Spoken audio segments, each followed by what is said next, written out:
আসসালামু আলাইকুম রহমতুল্লাহ বরকাতুহ। Hello everyone, আমি মোহাম্মদ আমির ইসলাম। আপনারা সবাই কেমন আছেন? আশা করি ভালো আছেন। আজকে আমি আপনাদেরকে দেখাবো একটা বেসিংয়ের লাইন, বেসিং কিংবা সিং যেগুলা আছে এগুলার পয়েন্টটা কীভাবে রাখতে হবে, কতটুকু রাখতে হবে।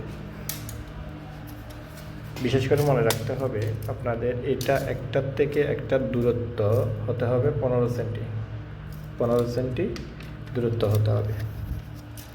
এরপর আপনার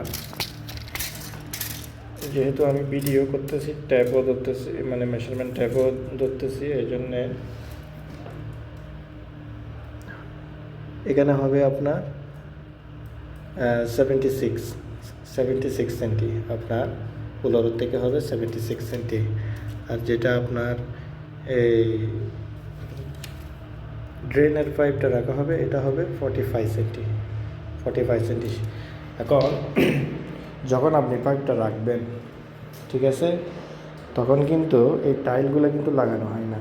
তা আপনার খেয়াল রাখতে হবে যে টাইল আসবে, টাইলের নিচে আবার আরও কতগুলো দাফন আসবে, সেই হিসাবে কতটুক আপনার ওই দাফনে আর টাইলে যাবে ওইটা কিন্তু আপনার হিসাব করতে হবে। হিসাব করে কিন্তু আপনার যেন ড্রেনের পাইপটা 45 থাকে এবং সেন্টার যেটা একটা গরম পানির আর একটা ঠান্ডা পানির, এই একটা আপনার গরম পানির আর একটা হচ্ছে ঠান্ডা পানির, তো এইটার থেকে এটার দূরত্ব যেন 15 সেন্টি থাকে, ঠিক আছে, সেটা কিন্তু খেয়াল রাখতে হবে। আপনি দেখেন উপরে যে পাইপগুলো রাখা হয়েছে ওই পাইপগুলোই কিন্তু আসছে, একটা লাল একটা গ্রিন, এগুলো সেটা এখানে আসছে।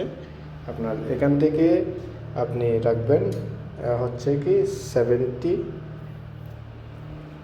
এটা কত আমি তো ভুলে গেলাম,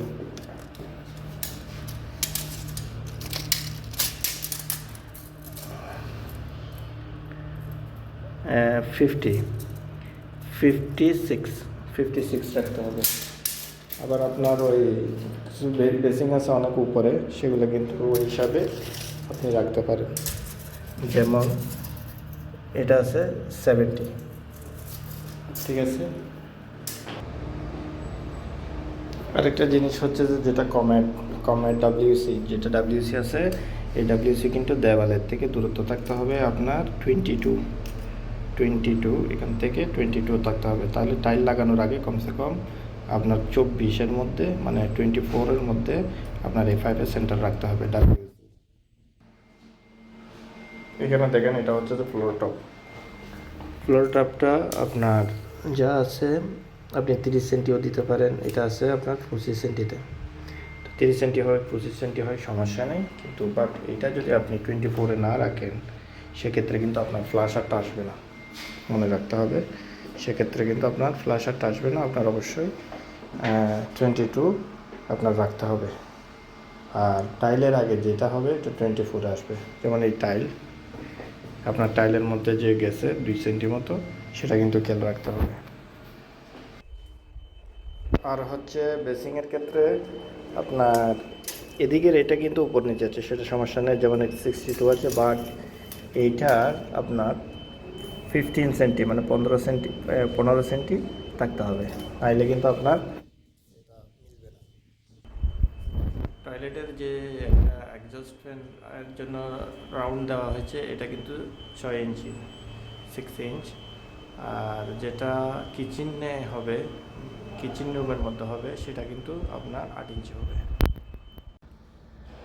আর এই যে 5-এর সাইজটা, এটা হচ্ছে ফ্লোর সুইচ, সরি, ফ্লোর টপটা আপনি যেখানে চাই সেখানে দিতে পারবেন, আপনার মন মতো দিতে পারবেন। ফ্লোর টপটা হবে 4 ইঞ্চির, আর যেটা ডাব্লিউসি সেটাও কিন্তু 4 ইঞ্চির হবে।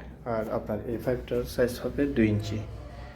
আর ভিতরের যে আপনার পিপিআরের পাইপটা থাকবে সেটা কিন্তু আপনি 3/4-ও দিতে পারেন, 1 ইঞ্চিরও দিতে পারেন, সেটা আপনার উপরে ডিপেন্ড করে আপনি কীরকম দিবেন। এখানে দেখেন এটা হচ্ছে যে একটা হচ্ছে আপনার যেটা ডাব্লিউসির লাইন, এটা ডাইরেক্ট এসে এই পাইপের সাথে কানেক্ট হয়ে গেছে, এটার সাথে আর কোনো কিছুর সাথে লিঙ্ক নাই। কিন্তু এটা হচ্ছে আপনার ফ্লোর টপটা হচ্ছে যে এরকমই একটা 3 ইঞ্চির লাইন মেন লাইনে চলে যাবে, আর এই যে 2 ইঞ্চির লাইনগুলো কিন্তু বেসিং থেকে আসবে। যেমন এটা একটা বেসিং থেকে আসলো, যেমন এটা দেখেন ফ্লোর টপ, দুইটা লাইন দুই পাশে 2 ইঞ্চির আসছে, আর মেন লাইনটা 3 ইঞ্চির হয়ে আপনার 4 ইঞ্চির সাথে যোগ হয়েছে। আর এটা এটা যেটা আসছে এটা ডাইরেক্ট, এটা ডাব্লিউসির কমেন্টার পাইপ আর কি। এই ডাব্লিউসির পাইপটা ডাইরেক্ট এটার সাথে আর কারো কোনো পাইপের সাথে সংযোগ নাই, এটা ডাইরেক্ট চলে যাবে টাঙ্কিতে। যেখানে আপনার গরম পানির প্রয়োজন হবে না সেখানে আপনি একটা পয়েন্ট রাখলেও চলে, একটা পয়েন্টও আপনি রাখতে পারেন।